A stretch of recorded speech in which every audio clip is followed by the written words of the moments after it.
What's up, all my fellow YouTubians and sports junkies? It's Rob, host of S.O.B. Sports Talk TV. And if it's your first time tuning in, you don't know what it stands for. It stands for Son of a Bear, Sports Talk TV. And you're probably wondering, why am I a son of a bear? Because my dad played for the Chicago Bears in the early 90s. Yeah, I know it's corny, but we sticking with it, all right?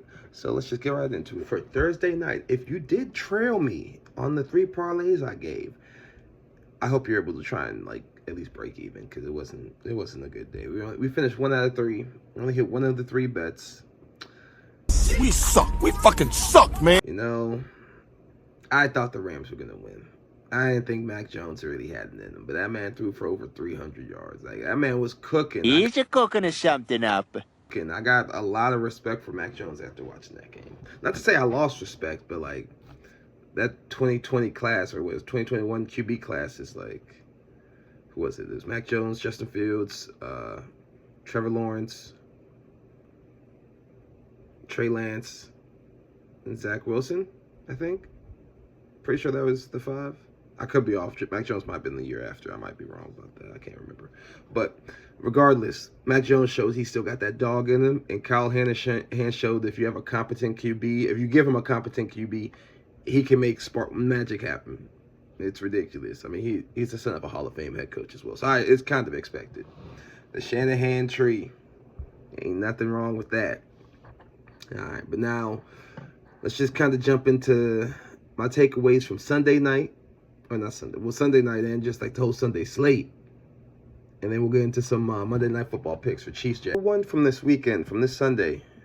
The Patriots are the real deal. Right? They are competing in the AFC East. Mike Vrabel got them playing with heart.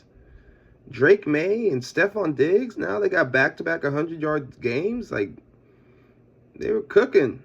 Stephon Diggs was energized Sunday night. He wanted and needed that win against the Bills. Now, granted, the Bills also had 3 turnovers from the reigning MVP, or I mean, say from, all of them weren't from him, but still 3 turnovers. The first half alone, I don't know if you guys watched that game, was trifling. The first quarter, they had 5. The Bills had 5 penalties and fumbled. Hard-wash buns, hard-wash buns. With how many turnovers the Bills had, Patriots should have won by 10 at least, but they didn't. And I don't know what's going on with the Bills right now, but feed James Cook. I don't know why y'all ran away from that.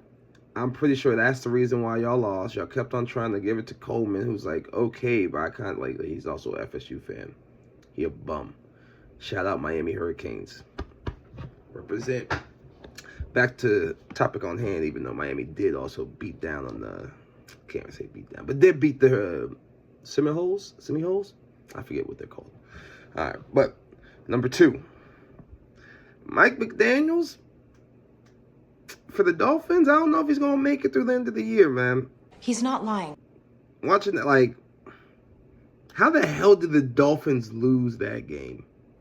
I refused to believe it. To Bryce Young and the Panthers.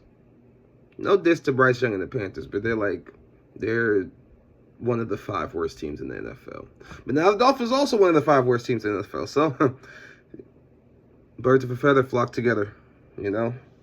Then also watching the early slate in London, the Vikings and Browns. Even though the Browns lost, Dylan Gabriel looked respectable, man. He looked like a legit quarterback who knew what he was doing, getting the ball out. The line gave him good amount of time. Christian Jenkins is a beast. He's looking pretty solid for a rookie. He's kind of got a point. Browns got some good young pieces right now, but it's still the Browns. So look, the Browns are the Browns. Even when they have a head coach like Kevin Stefanski, who's a 2-time head coach of the year. So that just means the Browns are going to always be shitty no matter what they do. Got rid of Baker Mayfield. Look at that man now. Man's torching the league. All right, but let's just get into some Monday Night Football picks now. All right, Chiefs and Jags. Now, if you did follow my Bills Sunday Night Football pick, I apologize. Everything got cooked. Just about damn near everything. The spread didn't hit. None of the touchdowns hit.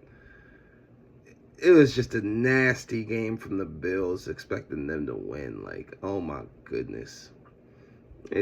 I'm not even going to talk about that. But we're on the Monday Night Football, and today we're supposed to try and bankroll some more winnings, okay? Hello, I like money. So, something for, look, I say, how do I put this? If you're a conservative gambler, I know that's ironic saying, but I think you shouldn't be for this game. All right? Hear me out while I say that. I have Pat Mahomes going for 275 and 3 touchdowns this week, along with T. Law going for 200 yards and a touchdown. All right, that's my first bet I've placed. Okay? Second one I have Mahomes for 2 touchdowns, T. Law for 1 touchdown, passing touchdown. All right? And I also have Travis Hunter for 2 catches, Brian Thomas Jr. for 3 catches, and then Travis Etienne for 50 yards. These are all reasonable parlays you would expect for these players to hit. Again, Vegas got some voodoo magic always working, so they're always going to do some bull BS in the background to make it so that the house wins. But we don't want that to happen, so we're going to try and come up on some big wins. All right? Now, for a little more of my riskier plays, I don't know, you might not think this is as risky, but I have a 2-leg touchdown parlay.